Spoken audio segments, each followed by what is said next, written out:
என் சத்துருகளுக்கு முன்பாக நீர் எனக்கு ஒரு பந்தியை ஆயத்தப்படுத்தி. அவ்வளவுதான் பார்க்க போறோம்.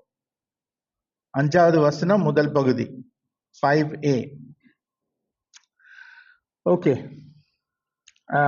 இது ஆக்சுவலி இது எப்படின்னா, நம்ம போராட்டத்தின் மத்தியில ரொம்ப உடைஞ்சி போய் ரொம்ப குழப்பத்தில் இருக்கும் போது கர்த்தர் நம்மளை தூக்கி எடுக்கிறார். அது மட்டும் இல்லாம கர்த்தர் நம்மளை கனப்படுத்தி நம்மளை மரியாதை கொடுக்கிறார். எப்படின்னு சொல்லி பார்க்க போறோம். அந்த வசனத்துல பாத்தீங்கன்னா 3 விதமான ஆட்கள் இருக்கிறாங்க. அதுடைய 2வது பகுதியில பாருங்க, நீர் எனக்கு ஒரு பந்தியை ஆயத்தப்படுத்தி. ஆனா யாருக்கு முன்பாக? என் சத்துருகளுக்கு முன்பாக. ஸோ அங்க யார் இருக்கிறாங்க? கர்த்தர் இருக்கிறாரு, நீங்களும் நானும் இருக்கிறோம் தனிநபரா. அப்புறம் நம்மளுடைய சத்துருகள். ஸோ 3 வெவ்வேறு ஆட்கள் இருக்கிறாங்க. இது எங்க நடக்குதுன்னா, ஒரு வித்தியாசமான ஒரு சூழ்நிலையில கர்த்தர் பந்தியை ஆயத்தப்படுத்துறார். ஓகே, இதுதான் நம்ம கொஞ்சம் விரிவாக பார்க்க போறோம் இந்த இதுல. கர்த்தர் தான் இந்த பந்திக்கு அவர் தான் ஹோஸ்ட். அந்த விருந்தை நடத்துபவர் கர்த்தர் தான். God is the host of this feast. அங்க கெஸ்ட் ஆஃப் ஆனர் பாத்தீங்கன்னா, கெஸ்ட் ஆஃப் ஆனர்னா விருந்தாளி, கௌரவ விருந்தினர். யாருனாக்கா நீங்களும் நானும் சேர்ந்து இல்ல, தனிநபரா. கர்த்தர் ஹோஸ்ட், நாம் விருந்தாளி. ஓகே, அதே நேரத்துல கர்த்தர் இந்த பந்தியை யார் முன்னாடி ஆயத்தப்படுத்தி இருக்கிறார்னா, நம்முடைய சத்துருகளுக்கு முன்பாக. ஓகே, சத்துருகளுக்கு முன்பாக பண்ணும்போது அது ரகசியமான பந்தி கிடையாது. அது பொதுவான இடத்துல அவர் பண்ணதுனால தான் உங்க சத்துருகள் அதை பார்த்து அவங்க என்ன வேணா நினைச்சுக்கலாம். ஆனா இது ஒரு ரகசியமான காரியம் கிடையாது, பொதுவான இடத்துல கர்த்தர் செய்கிறார். அதுதான் நம்ம புரிஞ்சுக்கணும். இது உங்களுடைய ஃப்ரெண்ட்ஸ்க்கோ உங்களுடைய குடும்பத்தாருக்கோ கிடையாது. நீங்க மட்டும் அந்த பந்தியில விருந்தினர், நீங்க மட்டும் தனி நபரா. ஓகே, அதுவும் புரிஞ்சுக்கங்க. ஆனா உங்களுடைய சத்துருகள் எல்லாருமே பார்ப்பாங்க நீங்க அங்க உட்கார்ந்து சாப்பிடும் போது. ஓகே, இன்னொரு காரியம் நீங்க என்ன புரிஞ்சுக்கணும்னா, இந்த விருந்து எங்க நடக்குதுன்னா போர்க்களத்துல நடக்குது. போர்க்களம்னா பேட்டில் ஃபீல்ட். எங்க போர் நடக்குதோ அந்த இடத்துல நடக்குது. ஸ்லைட் 4ல இருந்து 8 வரைக்கும் மெதுவா போங்க. ஓகே, அங்க ஏன் போர்க்களத்துலனாக்கா சத்துருகள் எங்க இருப்பாங்க? போர்க்களத்துல தான். ஒரு பக்கம் நீங்க இருக்கிறீங்க, உங்களுடைய சத்துரு அந்த சைடு இருக்கிறாங்க, இன்னொரு ராணுவம், நடுவில் ஒரு கேப் இருக்குது, நீங்க சண்டை போடுறீங்க. இது பழைய அந்த காலத்துல நடக்கிற சண்டை பத்தி சொல்றேன், நான் போர் பத்தி பேசுறேன். இப்போ நடக்கிற போர் எல்லாம் வானத்துல இருந்து தூக்கி போட்டுடுறாங்க, ட்ரோன்ஸ் எல்லாம் யூஸ் பண்றாங்க. அது பத்தி நான் பேசல. ஓகே, அதே நேரத்துல இன்னொரு காரியம் நீங்க என்ன புரிஞ்சுக்கணும்னா, இந்த பந்தி நல்ல நேரங்கள்ல நடக்கல. நமக்கு பந்தினா என்ன? நல்ல நேரங்கள்ல, கல்யாணம் இல்ல கல்யாண நாள் இல்ல பிறந்த நாள், அந்த மாதிரி நேரத்துல நம்ம பந்தி வைப்போம். ஆனா இது போர்க்களத்துல போர் நடக்கும் போது உங்களுடைய சத்துருகள் பார்க்குற மாதிரி ஒரு பந்தியை யார் ஆயத்த பண்ணுகிறாரு? கர்த்தர். ஓகே, இங்க சத்ருன்னு சொல்லும் போது யார் யார் உங்க மைண்ட்ல வராங்க? ஒரு லிஸ்ட் போட்டுங்க. யார் யாரு உங்களுக்கு சத்ருவா இருக்கிறாங்க? குடும்பத்தாரா இருக்கலாம், உங்க அக்க பக்கத்துல இருக்கிறவங்களா இருக்கலாம், சொந்தக்காரங்களா இருக்கலாம், உங்க கூட படிச்சவங்களா இருக்கலாம். யார் யாரு நீங்க சத்ருவா நினைக்கிறீங்க அவங்கள எல்லாரும் நீங்க லிஸ்ட் போட்டுக்கலாம். ஆனா நான் சொன்னேன்ல 3 விதமான நபர்கள் இருக்கிறாங்க இந்த வசனத்துல. ஒன்னு கர்த்தர், இன்னொன்னு நீங்க, இன்னொன்னு உங்களுடைய சத்ரு. பிரச்சனை என்னன்னா, இந்த சத்ரு ஒரு மனுஷன் கிடையாது. ஏன்னாக்கா இயேசு கிறிஸ்து என்ன சொல்றாரு? உன்னுடைய எதிரியே நீ நேசி. அப்போ உனக்கு சத்ருவே கிடையாது. மனுஷனா ஒரு சத்ரு உங்களுக்கு கிடையாது. மனுஷனா உங்களுக்கு ஒரு எதிரி கிடையாது. ஏன்னா அவனை நேசிக்கணும்னு சொல்லி ஏசாமி சொல்றாரு. அப்போ யார் தான் இந்த சத்ருன்னு கேட்கலாம் நீங்க. ஒண்ணு ஃபர்ஸ்ட் நாங்க பார்த்துட்டோம். யாரு அந்த விருந்து நடத்துபவர்? யாரு? கர்த்தர். விருந்தாளி நீங்க. சத்ரு யாருன்னு பார்க்கணும். நம்மளுக்கு 3 ஆக்சுவலி 4 எதிரி இருக்கிறாங்க, 4 சத்ருகள் இருக்கிறாங்க. ஆனா 4வது சத்ரு நான் சஸ்பென்ஸ்ல வச்சு கடைசியில சொல்றேன். இப்போத்துக்கு 3 சத்ரு மட்டும் நான் சொல்றேன். முதல் சத்ரு இந்த உலகம். யோவான் 15:18-20 போட்டிருக்குது, உலகம் கர்த்தரை வெறுக்கிறது, ஆகையால் உலகம் தேவனுக்கு சொந்தமானவர்களை வெறுக்கிறது. நீங்க தேவனுக்கு சொந்தமானவராக இருந்தா உலகம் உங்களை வெறுக்கிறது. உங்களுக்கு உலகம் ஒரு சத்ருவா நிக்குது. ஸ்லைடு 9-10 இருக்குது அந்த இது வசனம்.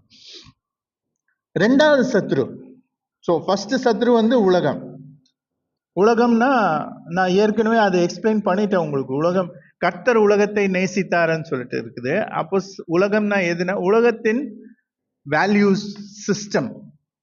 ஓகே, அதுதான் அந்த அந்த சிஸ்டம் தான் நம்மளை வெறுக்கிறது.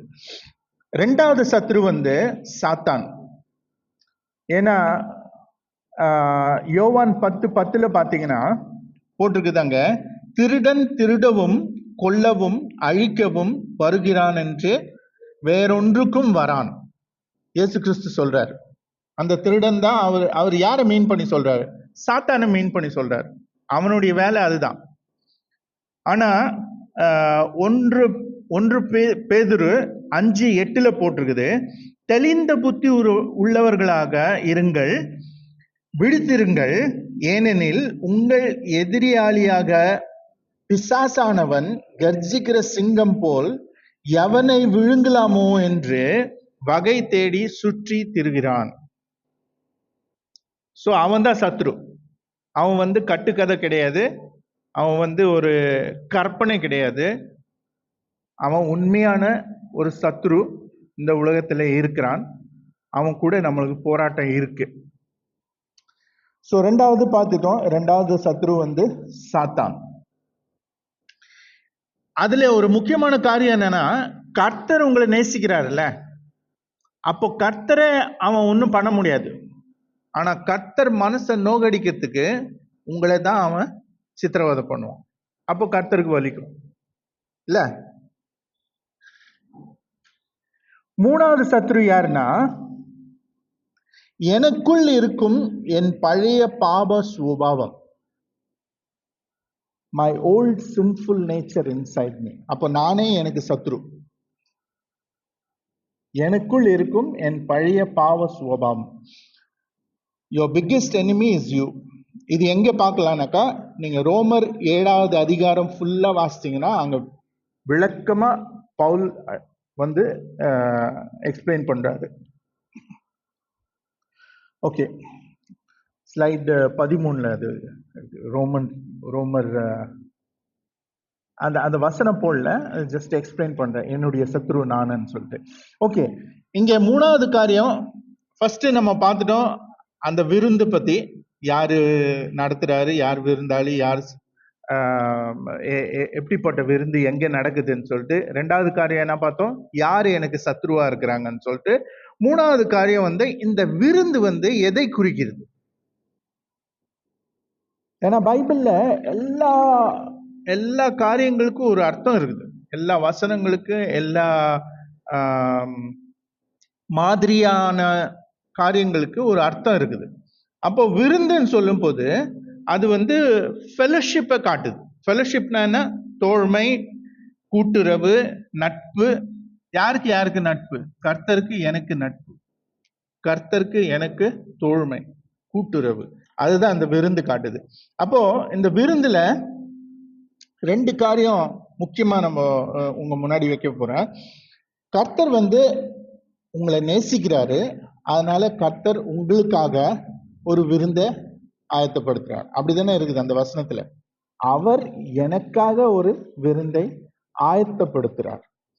ஓகே, எதுக்காகனாக்கா உங்களுடைய எதிரிகளுக்கு முன்பாக உங்களை அவரை நேசிக்கிறாருன்னு சொல்லி அதை நிரூபிக்கணும்னு சொல்லிட்டு அவர் அந்த விருந்தை வைக்கிறார். சங்கீதம் 5:11 போட்டிருக்குது, உம்மில் அடைக்கலம் நாடி வருவோர்கள் அனைவரும் மகிழ்ந்து என்னாலும் கம்பீரிப்பார்களாக, நீர் அவர்களை காப்பாற்றுவீர், உம்முடைய பெயரை நேசிக்கிறவர்கள் உம்மில் சந்தோஷப்படுவார்களாக. ஓகே, இது நான் இங்கிலீஷ்ல மெசேஜ்ன்னு சொல்லி ஒரு டிரான்ஸ்லேஷன் இருக்குது. அந்த டிரான்ஸ்லேஷன்ல இருந்து நான் தமிழ்ல மொழிபெயர்ப்பு பண்ணியிருக்கிறேன். நாங்கள் எங்களை பாதுகாக்க ஓடும் போது நீங்கள் எங்களை இருக்கரம் நீட்டி வரவேற்பீர்கள் அப்படின்னு சொல்லி இருக்குது அந்த டிரான்ஸ்லேஷன்ல. இதே வசனம் தான். எவ்வளோ மீனிங் பாருங்க மாறுது. நான் என்னை காப்பாத்துறதுக்காக ஓடும் போது கர்த்தர் என்ன பண்றாரு? இரு கரங்களை நீட்டி என்னை வரவேற்கிறார். விருந்து இரவு முழுவதும் நீடிக்கட்டும், எங்கள் கொண்டாட்டத்தை காத்து கொள்ளுங்கள் சொல்லி அந்த டிரான்ஸ்லேஷன்ல இருக்குது. எப்படி இருக்குதுன்னா, but you will welcome us with open arms when we run for cover to you, let the party last all night, stand guard over our celebration. இந்த மெசேஜ்ல இப்படி இருக்குது அந்த வசனம். ஓகே, இந்த நான் ஏற்கனவே உங்களுக்கு சொல்லிட்டேன், விருந்து எங்க நடக்குதுன்னா ஒரு காம்பேட் ஜோன், பேட்டில் ஃபீல்ட், போர்க்களத்துல நடக்குது. நீங்க கொஞ்சம் இமேஜின் பண்ணி பாருங்க, கற்பனை பண்ணி பாருங்க. போர் நடக்குது. போர்ல நீங்க ஒரு போர் வீரரா இருக்கிறீங்க. அந்த உங்களுடைய ஸ்தலம் எங்க இருக்குதுன்னா முதல் வரிசையில இருக்குது, ஃப்ரண்ட் லைன். முதல் வரிசையில நீங்க ஒரு போர் வீரரா இருக்கிறீங்க. அந்த பக்கம் எதிரி இருக்கிறாங்க. போர் பயங்கரமா நடக்குது. நீங்க வேர்த்து அழுக்கா இருக்கிறீங்க, உங்க மேல காயம் இருக்குது, அங்கங்க ரத்தம் வடியுது. நீங்க ஒரு ஸ்ட்ரெஸ்ஃபுல், பயங்கரமான ஒரு அழுத்தத்துல இருக்கிறீங்க. எதிரியே நாசம் பண்ணணும், அதுதான் உங்களுடைய இந்த போர். கண்டிப்பா நம்ம ஜெயிக்கணும், அதுதான் உங்களுடைய நோக்கம். ஆனா உங்களுக்கு என்ன தெரியாதுன்னா, நீங்க உயிரோடு இருப்பீங்களா இல்லைன்னு சொல்லிட்டு உங்களுக்கு தெரியாது. ஏன்னா நீங்க முதல் வரிசையில இருக்கிறீங்க. ஓகே, அப்போ நீங்க போர் பயங்கரமா நடந்துட்டு இருக்குது. திடீர்னு உங்களுக்கு ஒரு செய்தி வருது, உடனே வா, அந்த கூடாரத்துக்கு வான்னு சொல்லிட்டு ராஜா கூப்பிடுறாருன்னு சொல்லிட்டு. அப்போ எல்லாத்தையும் விட்டு நீங்க போறீங்க. போயிட்டு குளிச்சுட்டு கொஞ்சம் ஃப்ரெஷ் ஆயிட்டு நேரா அந்த கூடாரத்துக்கு போறீங்க. அங்க போனா அந்த போர்க்காலத்துக்கு நடுவுல ஒரு கூடாரம் போட்டு கர்த்தர் உங்களுக்காக ஒரு பெரிய டேபிள், லாங் டேபிள் சொல்லுவாங்க. அதாவது ராஜா விருந்து கொடுக்கும்போது அந்த டேபிள் ரொம்ப நீளமா இருக்கும். அந்த நடுவுல தான் ராஜா உட்காருவாரு. இந்த சைட்ல எல்லாம் ஜனங்க உட்காருவாங்க. ஆனா அங்க யாரும் இல்லை, நீங்க மட்டும்தான் இருக்கிறீங்க, ராஜா மட்டும்தான் இருக்கிறாரு. ஓகே, இந்த காட்சி உங்களுடைய எதிரிகள் பார்க்குறாங்க. சாலமன் உன்னத பாட்டு 2:4 போட்டுக்குது, என்னை விருந்து சாலைக்கு அழைத்து கொண்டு போனார், என் மேல் பறந்த அவருடைய கூடி நேசமே. ஓகே, ஸோ விருந்து சாலைக்கு அவர் உங்களை அழைத்து கொண்டு வந்திருக்கிறார். கர்த்தர் உங்களை எவ்வளவு நேசிக்கிறார் என்று உங்களுடைய எல்லா எதிரிகள் பார்க்கணும் என்று கர்த்தர் விரும்புகிறார். அதனால்தான் அவர் போர்க்களத்துல உங்களுக்காக ஸ்பெஷலா ஒரு விருந்தை பண்ணியிருக்கிறார். அதாவது எதிரி என்ன நினைச்சாலும், எப்படி சதி பண்ணாலும் உங்களுடைய ஆசீர்வாதத்தை உங்க கிட்டல இருந்து பறிக்கவே முடியாது. யோபு 36:16 போட்டிருக்குது, அப்படியே அவர் உம்மையும் நெருக்கத்திலிருந்து விலக்கி இடுக்கமில்லாத விசாலத்திலே வைப்பார். உம்முடைய உணவு பந்தி கொழுமையான பதார்த்தங்களால் நிறைந்திருக்கும். ஆனா இதே நான் திருப்பி இங்கிலீஷ்ல நியூ செஞ்சுரி வெர்ஷன் சொல்லிட்டு இங்கிலீஷ்ல இன்னொரு டிரான்ஸ்லேஷன் இருக்குது, அதுல இருந்து தமிழ்ல மொழிபெயர்ப்பு பண்ணி கொண்டு வந்துக்கிறேன். கர்த்தர் உங்களை பிரச்சனையின் தடைகளிலிருந்து சுதந்திரத்தின் திறந்த இடத்திற்கு மெதுவாக அழைக்கிறார். எப்படி அழைக்கிறார்? மெதுவாக அழைக்கிறார். நான் அப்புறமா இங்கிலீஷ்ல வாசிக்கிறேன்.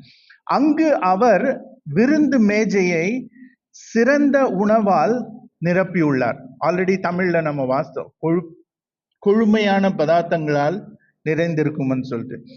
God is gently calling you from the jaws of trouble to an open place of freedom where he has set your table full of the best food. Okay, எவ்வளவு நல்லவர் பாருங்க. சோ முதல் காரியம் நம்ம என்ன பார்த்தோம்னா, கர்த்தர் வேணும்னு சொல்லி இந்த விருந்தை ஆயத்த பண்ணியிருக்கிறாரு. உங்களுடைய சத்துருக்களுக்கு முன்பாக உங்களை எவ்வளவு நேசிக்கிறாருன்னு சொல்லி அவர் நிரூபிக்கணும்னு சொல்லிட்டு தான் அந்த விருந்தை ஆயத்த பண்ணியிருக்கிறார். அதுல இரண்டாவது காரியம் என்னன்னா, God wants to bless me to show the world of his goodness. கர்த்தர் தம்முடைய நன்மையை உலகத்திற்கு காட்ட என்னை ஆசிர்வதிக்க விரும்புகிறார். ஏனாக்கா நீங்கள் கர்த்தரின் கிருபையின் ஒரு வெற்றி சின்னம். You are a trophy of God's grace.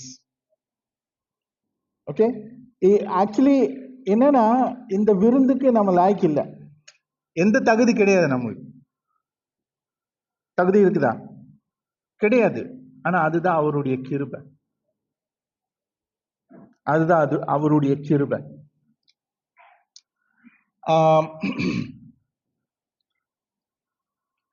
சங்கீதம் 31:19 ஸ்லைட் 17, உமக்கு பயந்தவர்களுக்கும் மனிதர்களுக்கு முன்பாக உம்மை நம்புகிறவர்களுக்கும் நீர் உண்டாக்கி வைத்திருக்கிற, அதை நோட் பண்ணுங்க, உண்டாக்கி வைத்திருக்கிற உம்முடைய நன்மை எவ்வளவு பெரிதாக இருக்கிறது. உண்டாக்கி வைத்திருக்கிற, அதோடைய அர்த்தம் என்ன? ஏற்கனவே அவர் ரெடி பண்ணி வச்சிருக்கிறாரு. இதே இன்னொரு டிரான்ஸ்லேஷன்ல பார்த்தேன் நான், அந்த ஈஸி டு ரீட் வெர்ஷன்ல, தேவனே உம்மை பின்பற்றுவோருக்காக பல அதிசயமான காரியங்களை நீர் மறைவாய் வைத்திருக்கிறீர். உண்டாக்கி வைத்திருக்கிறீர், மறைவாய் வைத்திருக்கிறீர். உம்மை நம்பும் ஜனங்களுக்கு எல்லோர் முன்பாக நற்கிரியைகளை செய்தீர். சோ நான் முதல் சொன்ன மாதிரி, நீங்க போர்க்களத்துல இருக்கிறீங்க, முதல் பந்தியில முதல் வரிசையில இருக்கிறீங்க. அடுத்தது என்ன நடக்கும் உங்களுக்கு தெரியாது. உடம்பு ஃபுல்லா காயம், ரத்தம் வடியுது. நீங்க உயிரோட திருப்பி வீட்டுக்கு வருவீங்களான்னு தெரியாது. ஆனா கர்த்தர் ஆல்ரெடி கர்த்தருக்கு தெரியும் நீங்க வெற்றி பெறுவீர்கள்னு சொல்லி. அதனாலதான் இந்த பந்தியை ஆயத்தப்படுத்தியிருக்கிறார், உண்டாக்கி வைத்திருக்கிறார், மறைவாக வைத்திருக்கிறார் இந்த ஆசீர்வாதத்தை. அதனால்தான் நாங்க இங்க பேசும்போது சொல்றோம், நீங்க செய்ய வேண்டியது தவறாமல செய்யுங்க. என்னது அது? கர்த்தரை நேசிக்கிறது, மற்றவர்களுக்கு கர்த்தர் பத்தி சொல்றது, இது கர்த்தரை தேடுவது, நீதியை தேடுவது, பாவத்திலிருந்து விலகி இருக்கிறது, இதெல்லாம் நீங்க செய்ய வேண்டியது. இது தவறாமல நீங்க செஞ்சுனே இருந்தா கர்த்தர் மறைவாக என்ன உங்களுக்காக வச்சிருக்கிறாரு, ஏற்ற நேரத்துல கொடுப்பாரு. Okay, so before it happens to you, God has already planned your blessing. உங்களுக்கு அந்த காரியம் நடக்கிறதுக்கு முன்னாடியே கர்த்தர் உங்களுடைய ஆசீர்வாதத்தை மறைவாக வைத்திருக்கிறார், ஏற்ற நேரத்தில் வெளிப்படுத்துவார். The banquet is a victory celebration arranged by God. விருந்து என்பது கர்த்தரால் ஏற்பாடு செய்யப்பட்ட உங்கள் வெற்றி கொண்டாட்டமாகும். விருந்து விருந்து விருந்துன்னு பேசுறல, இன்னும் நிறைய காரியங்கள் இருக்குது வர.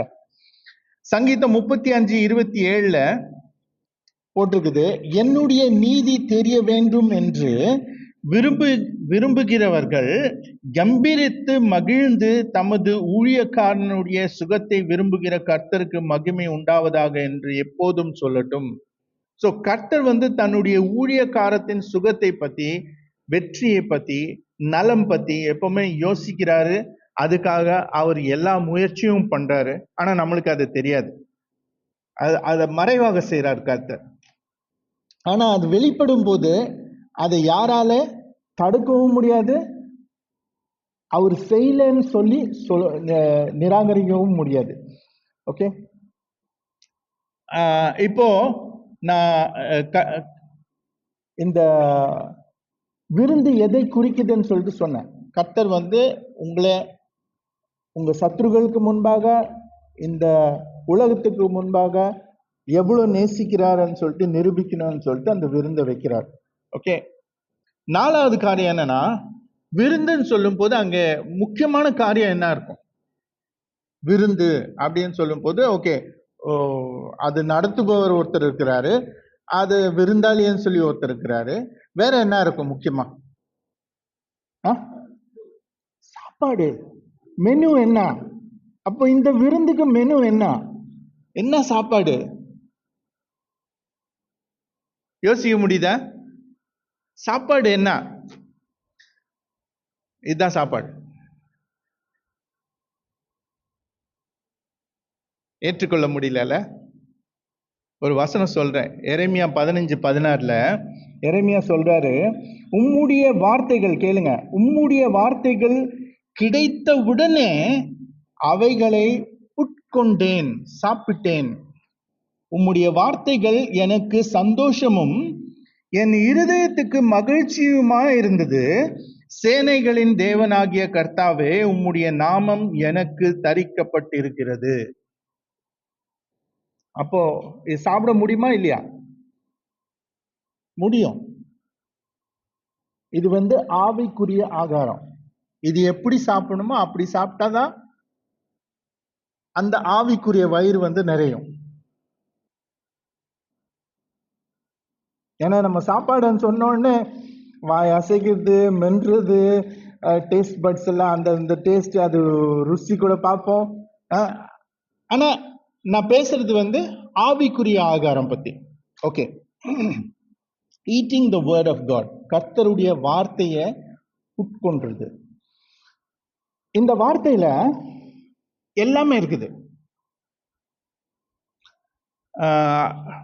அதுக்கு ஆக்சுவலி நான் ஸ்லைட் ரெடி பண்ணல, பட் ஸ்லைடு 20, 21 இதுல அப்பம் இருக்குது, ஜீவாப்பம்.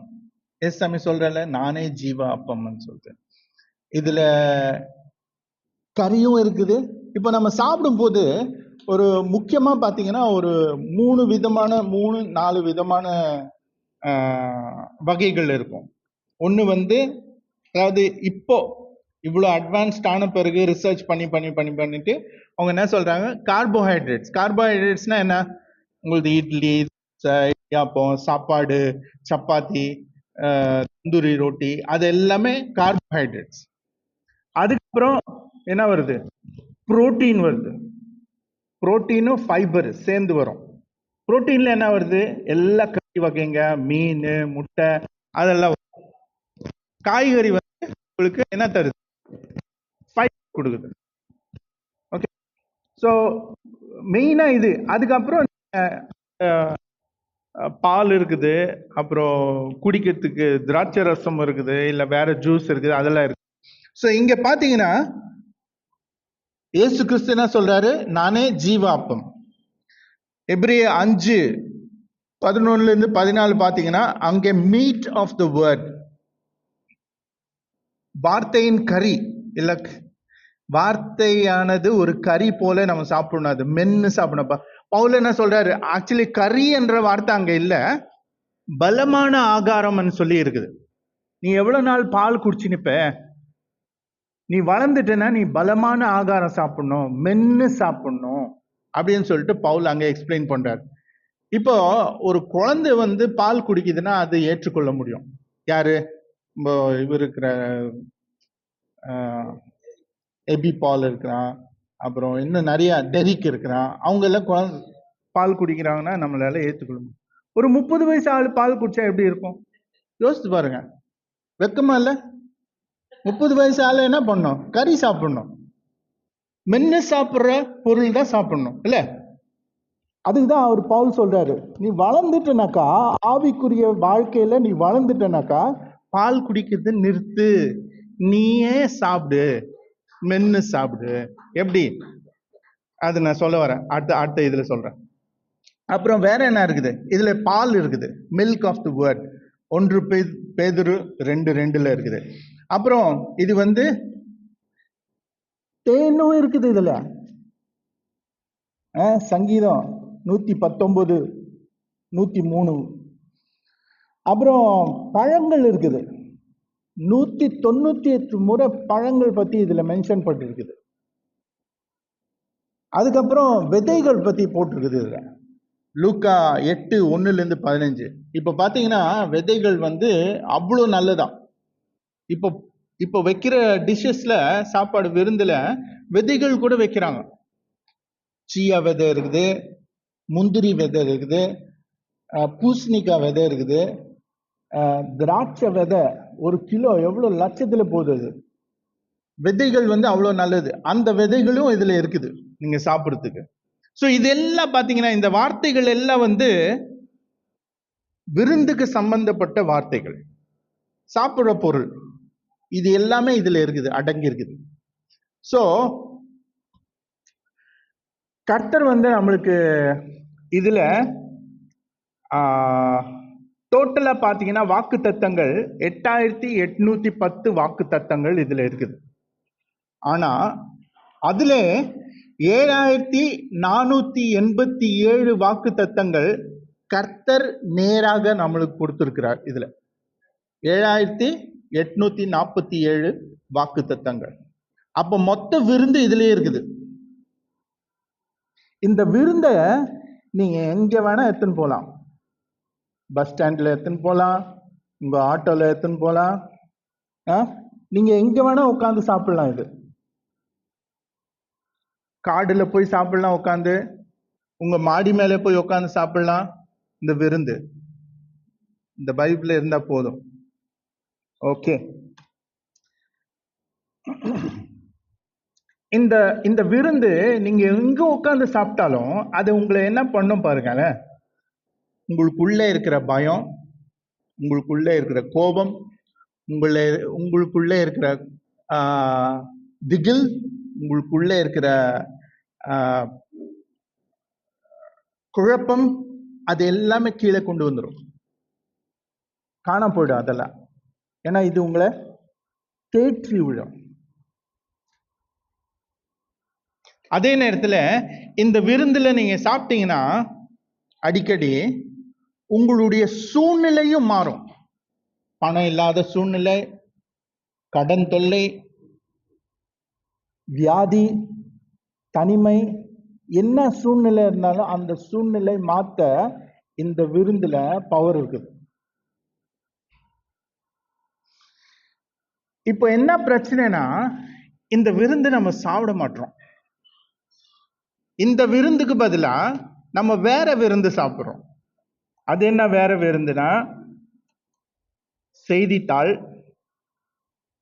Kumudam, Ananda Vikatan, Facebook, X, shorts, reels, threads, TikTok, WhatsApp, Snapchat, Instagram, வேற என்னென்ன இருக்குது அது எல்லாத்தையும் சேர்த்துங்க. அந்த விருந்து நம்ம சாப்பிட்டாலே அதுல எதுவுமே இல்லை, அதனால்தான் பசியா இருக்கிறோம், திருப்தி இல்லை, எவ்வளவு சாப்பிட்டாலும் பத்த மாட்டுது. அதை பத்தி அடுத்த செய்தி, இன்னொரு செய்தியில வரேன் நான். ஃபோமோன்னு சொல்லிட்டு, தெரியுமா உங்களுக்கு? FOMO, fear of missing out. அது சொல்றேன், அப்புறமா சொல்றேன், இன்னொரு செய்தியில சொல்றேன். சோ நீங்கள் தேவனுடைய வார்த்தையை உபவாசிக்கிறீர்களா அல்லது விருந்து உண்ணுகிறீர்களா? இதை நீங்க சாப்பிட்றீங்களா இல்ல நீங்க ஃபாஸ்டிங்கா இருக்கிறீங்களா? அதுதான் கேள்வி. சங்கீதம் 119 103 வசனம் ஏற்கனவே நான் சொன்ன மாதிரி, உம்முடைய வார்த்தைகள் என்னுடைய நாவுக்கு எவ்வளவு இனிமையானவைகள், என்னுடைய வாய்க்கு அவைகள் தேனினிலும் இனிமையானதாக இருக்கும். சாப்பிட்டாதான் தெரியும், இதை சாப்பிட்டாதான் தெரியும் இதோடைய ருசி. ஓகே, என்ன பிரச்சனைனா, இந்த புக்கு இந்த இந்த இந்த இந்த இந்த புஸ்தகத்தை நீங்க திறக்கிற வரைக்கும் அவருடைய ஆசீர்வாதத்தின் கதவு அவர் திறந்து வச்சிருப்பார். நீங்க எப்ப மூடுறீங்களோ அவரும் அதை மூடிடுவார். God never shuts his blessing until you shut this book. So நீங்க இந்த புஸ்தகத்துல எவ்வளவு நேரம் செலவழிக்கிறீங்க அதுதான் முக்கியம் உங்க வாழ்க்கையில. இந்த கர்த்தருடைய வார்த்தைன்னு சொல்லும்போது ஸ்லைடு 23 போடுங்களேன். அதை நீங்க கேட்கணும். எப்படி கேட்கணும்? நிறைய இப்போ ஆடியோ ஆப் வந்துச்சு, அது போட்டாலே அது வாசிக்கும், நீங்க கேட்கலாம். ஆனா வேற எந்த வேலை செய்யக்கூடாது, அப்போ கவனம் சிதறிடும். அதை கேட்கணும், நீங்க அதை வாசிக்கணும், நீங்க வாசிக்கணும், நீங்க அதை ஆராய்ச்சி செய்யணும். அதுக்கு வசனங்கள் எல்லாம் நான் ரெஃபரன்ஸோட கொடுத்துருக்கிறேன். அதை நீங்க மனப்பாடம் பண்ணணும், அதை நீங்க தியானிக்கணும், அதை நீங்க கீழ்ப்படியணும், அதை நீங்க மற்றவங்க கூட பகிர்ந்து கொள்ளணும். இந்த வசனம், இந்த விருந்து. ஆனா நீங்க இது எப்பயாச்சும் ஒரு நாள் இதை சாப்பிட்றீங்கனாக்கா உங்களுக்கு உங்க சரீரத்துக்கு, உங்களுடைய ஆவிக்குரிய சரீரத்துக்கு பலன் கிடைக்காது. ஏன்னா இதுதான் ஆன்மீக ஆகாரம், ஸ்பிரிச்சுவல் ஃபுட். அப்போ சரீரத்துக்கு பலன் கிடைக்கலன்னா நீங்க பலவீனமா ஆயிடுவீங்க. அதனால்தான் இந்த இந்த விருந்தை நீங்க டெய்லி சாப்பிடணும், டெய்லி சாப்பிடணும், சாப்பிட்டுக்கிட்டே இருக்கணும். எவ்வளவுக்கு எவ்வளோ நீங்க சாப்பிட்றீங்க அவ்வளோக்கு அவ்வளோ உங்களுடைய ஆவிக்குரிய வாழ்க்கை நீங்க திடப்படுத்துவீங்க, பலப்படுத்துவீங்க. அது இல்லாம திடப்படுத்துவீங்க, பலப்படுத்துவீங்க. ஆனா வாழ்க்கையில எந்த போராட்டம் வந்தாலும் அதுல ஜெயிப்பீங்க. பலன் இருந்தா தானே போராட்டத்துக்கு. அந்த பலன் இங்க இருந்தா வரும். இது சாப்பிட்டாதான் வரும். இது கேட்கணும், இது ஆராய்ச்சி பண்ணணும், இது படிக்கணும், இது மற்றவங்க கிட்ட சொல்லணும், இது ஞாபகப்படுத்திக்கணும், மனப்பாடம் பண்ணணும். அது எல்லாத்தையும் நீங்க தொடர்ந்து செஞ்சுக்கிட்டே இருந்தாதான் நீங்க உங்களுடைய ஆவிக்குரிய வாழ்க்கையை திடப்படுத்த முடியும். அப்போ நீங்க வாழ்க்கையின் எல்லா போராட்டங்கள்ல உங்களால தைரியமா நிக்க முடியும், போராட முடியும். சங்கீதம் 34:8 போட்டிருக்குது, கர்த்தர் நல்லவர் என்பதை ருசித்து பாருங்கள், அவர் மேல் நம்பிக்கையாக இருக்கிற மனிதன் பாக்கியவான். இது ருசித்து பார்த்தவங்களுக்கு மட்டும்தான் தெரியும் இந்த விருந்து சாப்பிட்டா என்ன நடக்கும்னு சொல்லி. இப்போ நீங்க வாரத்துக்கு ஒரு நாள் மட்டும் இந்த விருந்து சாப்பிட்டீங்கன்னா எப்படி இருக்கும்? வாரத்துக்கு ஒரு நாள் மட்டும் நீங்க சாப்பிட்டீங்கன்னா உங்களுக்கு பலன் கிடைக்குமா? இந்த விருந்து விட்டுருங்க, வேற சாப்பிட்றீங்களா, சோறு சப்பாத்தி எல்லாம் கிடைக்காது, ஸ்ட்ரென்த் கிடைக்காது. சிலர் என்ன பண்றாங்கன்னா அப்படிதான் பண்றாங்க, ட்ரை பண்றாங்க. அதாவது இது திறக்கவே மாட்டாங்க, வீட்டுல அப்படியே தூசி படைஞ்சிருக்கு இது மேல. வாரத்துக்கு ஒரு நாள் சண்டே அன்னைக்கு மட்டும்தான் சபைக்கு வருவாங்க, தூசி தட்டிட்டு திருப்பி கொண்டு போய் அங்க வச்சிருவாங்க. இது வாசிக்கவே மாட்டாங்க. அப்படிப்பட்ட ஜனங்களும் இருக்கிறாங்க இந்த உலகத்துல. அப்ப நீங்க இந்த ஆகாரம் சாப்பிடாம இருந்தா உங்களுக்கு அந்த ஸ்லைட் போடுங்களேன், அனோரெக்சியான்னு சொல்லிட்டு அந்த மாதிரி ஆயிடுவீங்க. இப்படி இருக்கிறாங்க. ஏன் பாஸ்டர் அந்த பொண்ணுடைய போட்டோ போட்டீங்கன்னா, பொண்ணுங்க தான் அதிகமா இப்படி பண்றாங்க. இப்போ சாப்பிடாம சாப்பிடாம சாப்பிடாம ஒல்லி ஆகணும்னு சொல்லிட்டு அப்படியே ஒல்லி ஆயிடுறாங்க. ஆண்கள் அந்த அளவுக்கு செய்யறது இல்லை, ஆனா அப்படி இருக்கிறாங்க. ஸோ நீங்க சாப்பிடாம இருந்தா இப்படி ஆயிடுவீங்க. இந்த ஆகாரம் சாப்பிடலன்னா கூட இப்படிதான் ஆயிடுவீங்க. ஆவிக்குரிய வாழ்க்கையில உங்களால நிக்கவே முடியாது. பண்ணால அவுட்டு. இந்த புஸ்தகத்தை நீங்க எப்படி பாக்குறீங்க? இது ஒரு கதை புத்தகமா பாக்குறீங்களா, இல்ல ஒரு பாட புஸ்தகமா பாக்குறீங்களா, இல்ல ஒரு வரலாறு புஸ்தகமா பாக்குறீங்களா, இல்ல ஒரு அறிவுறுத்தல் அந்த மாதிரி புஸ்தகமா பாக்குறீங்களா, இல்ல ஒரு காப்பீட்டு கொள்கை அப்படி பாக்குறீங்களா, இன்சூரன்ஸ் பாலிசி அப்படி பாக்குறீங்களா? இது என்னன்னு தெரியுமா உங்களுக்கு? இது கர்த்தர் உங்களுக்காக அனுப்பின ஒரு லவ் லெட்டர். அது தமிழ்ல சொல்லணுமா? லவ் லெட்டர் எல்லாருக்கும் தெரியும். அந்த இதுக்கு முன்னாடி வாசித்தேன் பாருங்க, உன்னத பாட்டு 2:4. அங்க என்ன போட்டுக்குதுன்னா, என்மேல் பறந்த அவருடைய கொடி நேசமே. அப்போ இங்க இங்க லவ், நீங்க லவ் பண்ணீங்களா? கல்யாணம் பண்ணீங்களா? லவ் பண்ணி லெட்டர் எழுதுனீங்களா? இல்ல ஏன்னா உங்க காலத்துல லெட்டர் இல்லையே,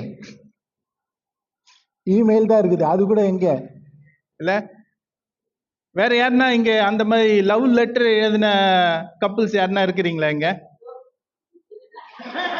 நான் வரேன், அதுக்கு வரேன். ஒரு கப்பல் இருந்தாங்க, அவங்க போயிட்டு இருக்காங்க, ஊருக்கு போயிட்டு இருக்கிறாங்க. சோப்புல எழுதி கொடுத்தாரு ஐ லவ் யூன்னு சொல்லிட்டு. நம்ம வளர்தாசனை வளர்மதி அம்மா. ஸோ எங்களுக்கு பார்த்தீங்கன்னா எங்க காலத்துல இந்த இமெயில் அதெல்லாம் இன்னும் வரல. ஃபோன் இருந்தது, ஆனா செல்போன் இன்னும் வரல. அப்போ பிபி கால் பண்ணோம், பர்சன் டு பர்சன். ஃபர்ஸ்ட் ஒரு கால் பண்ணோம், ஒரு 10 நிமிஷம் விட்டு திருப்பி ஒரு கால் பண்ணா அந்த நபர் அங்க வருவாங்க போன் கிட்ட, அப்போ நீங்க பேசுவீங்க. ஸோ நாங்க என்ன பண்ணுவோம்னா,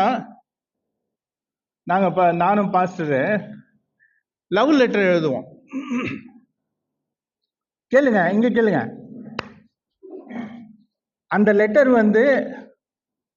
சில நேரத்துல பக்கமா இருக்கும். பாஸ்டர் என்ன பண்ணுவாங்க, டைரியிலே எழுதி அப்படியே டைரி மொத்தமா கொடுத்துருவாங்க.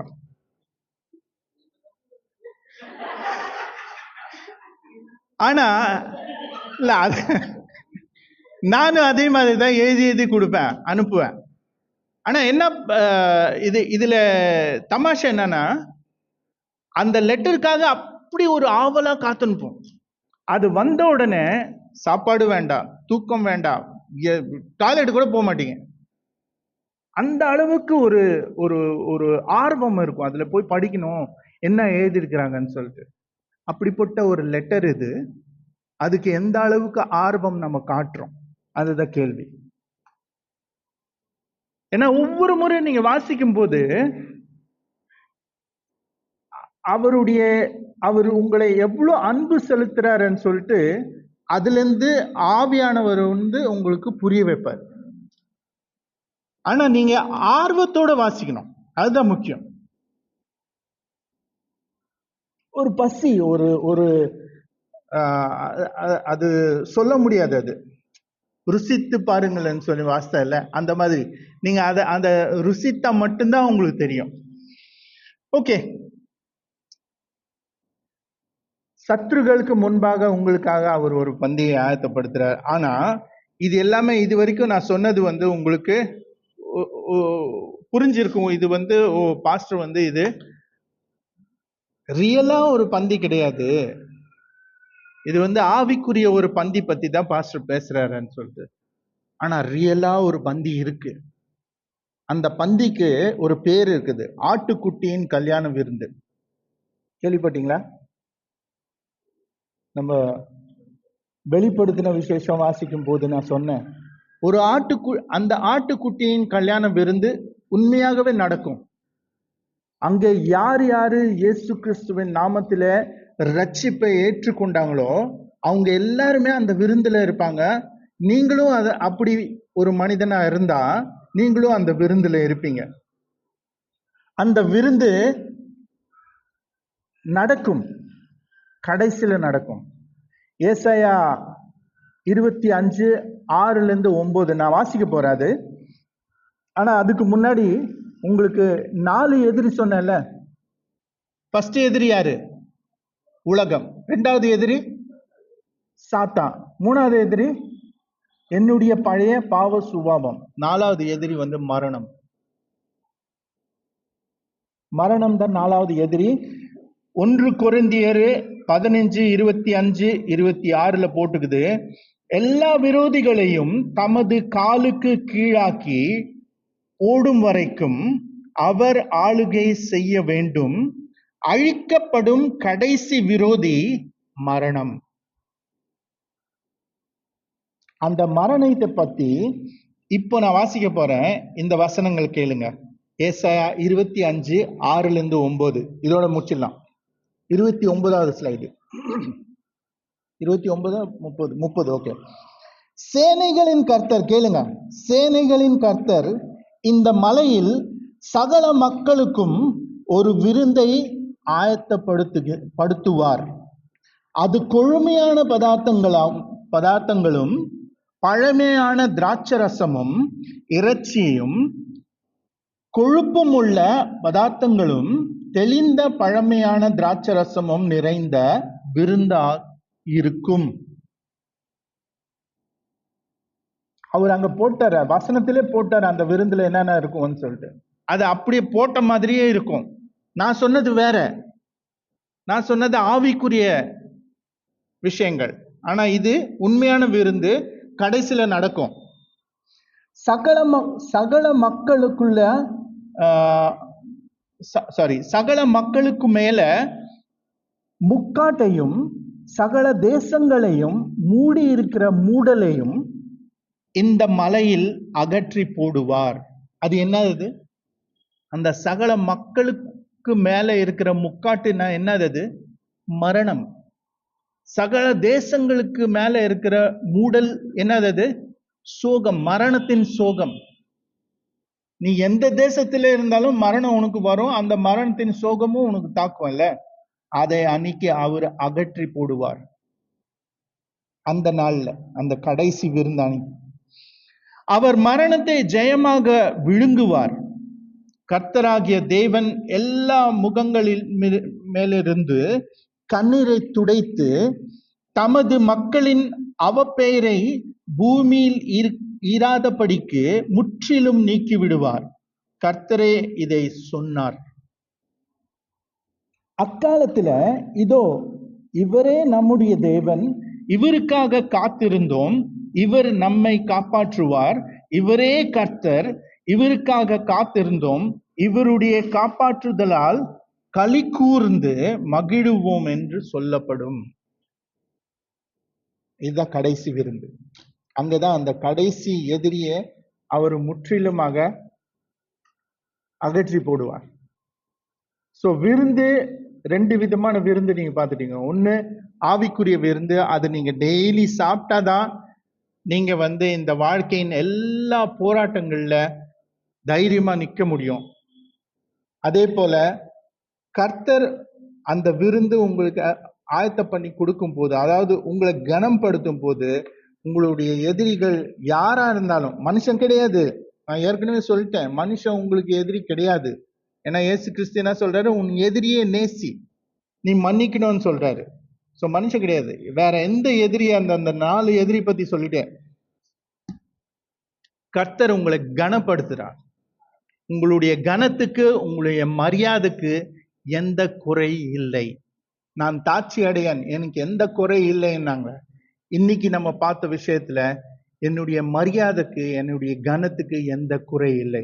நான் கடைசியில வரும்போது எல்லாத்தையும் சம்மரைஸ் பண்ணி உங்களுக்கு சொல்றேன். கர்த்தர் உங்களை ஆசீர்வதிக்கும். தேங்க்யூ.